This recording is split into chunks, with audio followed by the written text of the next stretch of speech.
खबरों का lunch box. नमस्कार, रेडियो मनी 9 पर आपका बहुत बहुत स्वागत है। मैं हूं आपके साथ अभिषेक गुप्ता और आप सुन रहे हैं खबरों का लंच बॉक्स। किस तरह की यूपीआई आईडीज होने जा रही बंद, बजाज फाइनेंस के खिलाफ आरबीआई ने की क्या बड़ी कार्रवाई, करोड़ों किसानों को प्रधानमंत्री ने दिया क्या बड़ा तोहफा, बताएंगे आपको। और इसके अलावा भी होंगी बिजनेस और पर्सनल फाइनेंस से जुड़ी कई और बड़ी खबरें। तो चलिए खोलते हैं खबरों का लंच बॉक्स। तो लंच बॉक्स के पहले डब्बे में आपकी यूपीआई आईडी को लेकर एक बहुत जरूरी खबर है। सभी बैंक और फोन पे और गूगल पे जैसे थर्ड पार्टी ऐप इनएक्टिव पड़ी यूपीआई आईडी को बंद करने जा रहे हैं। National payments corporation of India यानी कि एनपीसीआई ने सभी बैंक और थर्ड पार्टी ऐप को निर्देश दिया है कि वह उन आईडी को बंद करें जिनमें 1 साल से कोई लेन देन नहीं हुआ है। इसके लिए एनपीसीआई ने 31 दिसंबर तक का समय दिया है। इसलिए हर हाल में आप इस तारीख से पहले अपनी यूपीआई आईडी को एक्टिव कर लें। बैंक यूपीआई आईडी को डीएक्टिवेट करने से पहले अपने यूजर्स को ईमेल या मैसेज के जरिए नोटिफिकेशन भी भेजेगा। एनपीसीआई के इस कदम से यूपीआई ट्रांजैक्शन पहले से भी ज्यादा सुरक्षित हो जाएंगे, साथ ही गलत ट्रांजैक्शन भी बंद हो जाएंगे। प्रधानमंत्री नरेंद्र मोदी ने पीएम किसान सम्मान निधि के पात्र किसानों को 2-2 हजार रुपए की 15वीं किश्त जारी कर दी है। किश्त को डायरेक्ट बेनिफिट ट्रांसफर यानी कि डीबीटी के जरिए सीधे किसानों के खाते में भेज दिया गया है। ध्यान रहे कि किस्त केवल उन्हीं किसानों को मिलेगा जो इसके पात्र हैं।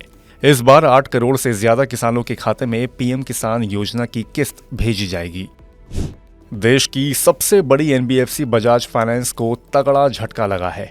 बैंकिंग सेक्टर के रेगुलेटर भारतीय रिजर्व बैंक ने बजाज फाइनेंस लिमिटेड से फौरन 2 लेंडिंग प्रोडक्ट्स यानी कि ई कॉम और इंस्टा ईएमआई कार्ड के तहत लोन की मंजूरी देने और डिसबर्समेंट पर रोक लगाने का आदेश दिया है।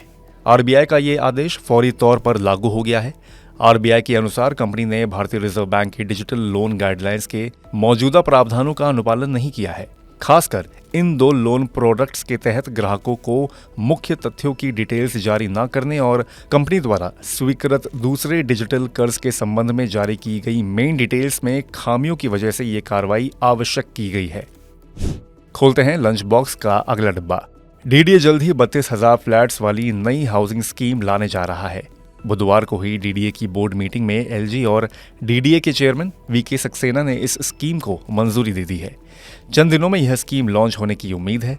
इस स्कीम में वो लोग भी फ्लैट्स ले सकते हैं जिनके पास राजधानी में अपना घर है।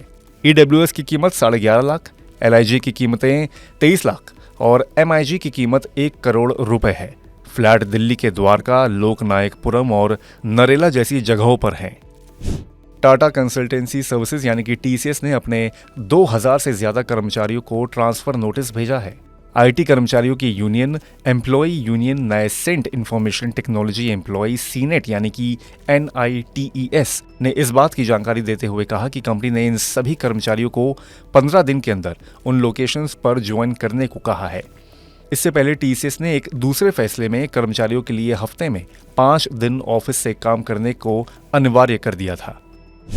दुनिया की दिग्गज ई कॉमर्स कंपनी अमेजॉन में एक बार फिर से छंटनी की तलवार चली है। अमेजॉन अपने गेम डिवीजन में 180 से ज्यादा कर्मचारियों की छंटनी कर रही है। कंपनी ने अपने क्राउन चैनल को बंद कर दिया है जो ट्विच पर स्ट्रीम होता है। इसी साल अप्रैल में अमेजॉन ने अपने गेमिंग डिवीजनों में 100 से ज्यादा कर्मचारियों को निकाल दिया था, जिसमें प्राइम गेमिंग, गेम ग्रोथ और अमेजॉन गेम्स शामिल हैं। भारत की बेरोजगारी दर रिकॉर्ड निचले स्तर पर आ गई है। जी हाँ, देश का श्रम बाजार संरचनात्मक परिवर्तन के दौर से गुजर रहा है। भारतीय स्टेट बैंक के अर्थशास्त्रियों द्वारा तैयार रिपोर्ट में रोजगार जैसे विषय पर पुराने जमाने की टिप्पणियों की फिर से व्याख्या करने की वकालत की गई है।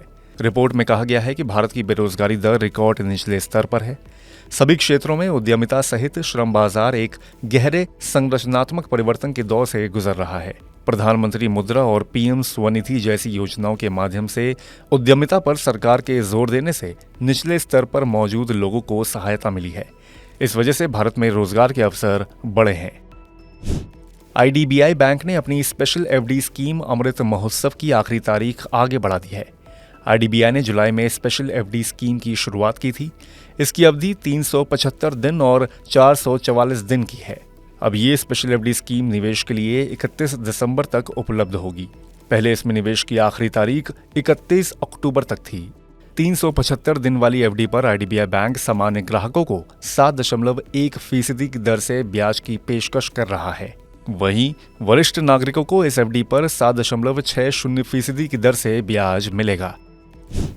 तो इसी के साथ बंद करते हैं खबरों के लंच बॉक्स को। उम्मीद है कि दिवाली का त्योहार आपके लिए बहुत ही मंगलमय रहा होगा। बाकी बिजनेस और पर्सनल फाइनेंस से जुड़ी और खबरों के लिए आप लगातार सुनते रहिए रेडियो मनी 9 और डाउनलोड कर लीजिए हमारे मनी 9 ऐप को। हमेशा की तरह मैं हूं आपके साथ अभिषेक गुप्ता। अभी लेता हूं विदा। धन्यवाद। खबरों का लंच बॉक्स।